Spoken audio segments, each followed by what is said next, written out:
So I'm very excited today to have a special guest that I actually attended her webinar a few weeks ago, and it was pure nonprofit fundraising genius. So hi, I'm Kelly with Grit HQ. We help nonprofit leaders rock at work and win at life. And I am here today with Kira from Tribe Table, and we're gonna Hey, Kara. And she's going to let us pick her brain just a little bit about some fundraising best practices.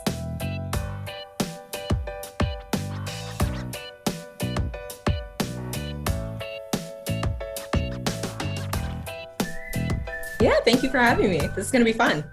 Yeah. I know our lunch and learns, even with technical difficulties, that tend to give people vital information. So I'm glad we could schedule a take two. Yeah, let's do it. Awesome. So during your workshop, and this cracked me up so much, during your workshop, you talked about nobody wants to have that dry chicken and boring speech fundraiser anymore. Can you talk to me more about what you see happening in fundraisers? Yeah. I mean, so many of my clients and just so many of the organizations that I've seen out there, they think that they have to have this like cookie cutter event. And so they put this thing together and it's kind of like their idea of a gala, right? And then they go into it and they have terrible food that nobody likes, honestly. It's like the dry chicken. I call it conference chicken. Yeah, exactly. Conference chicken. They have speakers that just drone on and on and on. And people in the audience are bored to tears and they're like checking their phones to see when they can like sneak outside and go home and watch Netflix. And it just drives me crazy. Yes, it's very interesting. I found myself during your webinar, I come from a marketing and donor messaging background, and you're about experience and how much they kind of overlap. I'm like, yes, so many times. Yeah. Well, a lot of the information that I get, I pull from different industries, right? So I pull a lot from business and I pull a lot from marketing and communications, because what works for one works for a lot of places, right?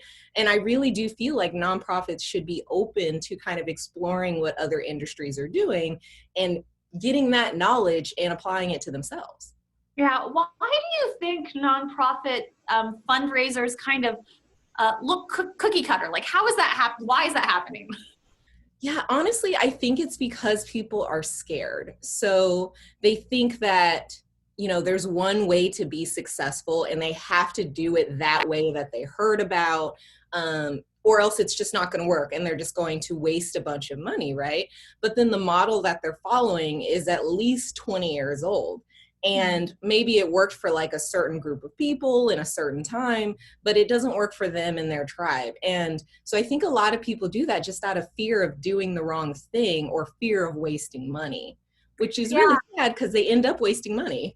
You end up wasting, and so many I say with messaging, you can only make a first impression once. And I think especially for events, if an attendee has a bad time, that's what they're going to associate that nonprofit with, for better or worse, right? Yeah. And that's worst case scenario. There's so many attendees that have an okay time, and that's bad enough for them to just not donate or just not go again, or tell their friends like, oh, it was okay.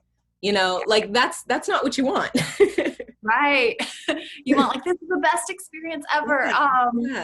So I know that you help a lot of nonprofits, both on the management side and then also giving your website is wonderful. You have so much free content. So I highly recommend my people, if you're trying to up your fundraising game, to go to tribetable.org and check out all the free resources Kara gives. But I do want to talk a little bit about, I think, the way you approach fundraisers, and it's like me from a very business-minded yet high value experience. You had three main guidelines or tips. Can you talk a little bit more about kind of if you had three takeaways, what would you give people?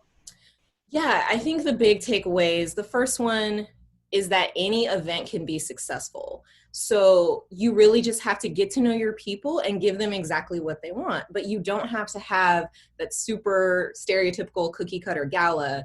And if that's what works for your people, by all means, give it to them, right? Because some people love that, but a lot of people don't. And so the first takeaway is just open your mind about any kind of event, really get to know your people, really get to know what they want, and give them that. Yeah. So it is interesting. I think you and I both kind of say the same things over and over and over again. It's because nonprofits kind of make the same mistakes over and over and over again. Yeah. I say related to fundraisers, I mean, 9 out of 10 fail, and if you build it, they will come is never true, right? Yeah. Yeah, you should go out and ask them what they want, build that specifically, and then let them know that you built it for them and how amazing Right. it's going to be. For them, correct? For Yeah. them. Okay. So I should think about my audience and then create something for my audience, which is probably Yes. my target donor, correct? Correct. Okay. What other? Or any kind of people that you want to bring into your tribe. So if you're really trying to get amazing volunteers, build something in that volunteers would love. You know, like if you have people that you want to help spread the word, build something in that they would love. Like really just get to know who are your targets, what's your outcome of the event, what action do you want them to take, and build an event that leads them to that. Okay. Yeah. What other quick tip do you have? The other big one is mindset. So I definitely fell into this camp when I first started, and I see it all the time. And it's the mindset that you're begging for money, right? And so I really just encourage people to switch that around. You are not begging for money. You are offering people an experience and an opportunity to be a part of something cool. And people are already looking to give. They're looking to give back, and they're looking for an organization that fits them. And so all you're doing is saying like, hey, my organization might be a really awesome fit for you. Here's what we do, and here's how you can help. And I think just doing that would be huge for so many nonprofits. Uh-huh. And then what final tip do you have? Yeah, so the last one, this is one of my favorite quotes, and I wish I remembered where I got it so I could give them credit, but it's what you appreciate appreciates. And I love this because it really goes into my events background of really just like taking care of people, getting to know them, focusing on what they need and what they want, making it about them instead of making it about you. And from that, you're actually going to get measurable results that towards your goals. So you'll actually be making steps. It's not just like, oh, love everybody and it'll be great, right? You'll actually get results from that. So I think it's a really cool phrase. Yeah, no, I think it's fascinating. And it really is a mindset shift, not even of the we're asking for money, but focus on the target audience, focus on who you make it about them. And, you know, again, you come from a fundraiser event side. I come from a marketing and development side. And I always say, don't say what you want to say. Don't talk at people. Tell your audience what they want to hear, right? And I think so many nonprofits, and I'm sure you see it, they're like, but we have people, so we need to tell them all the things. Like, but they're not going to hear anything then.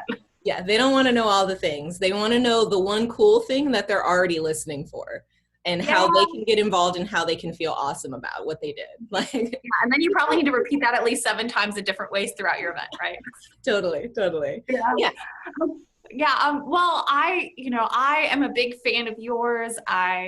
Hopefully someday I'll make it out to California and come see one of your events in action.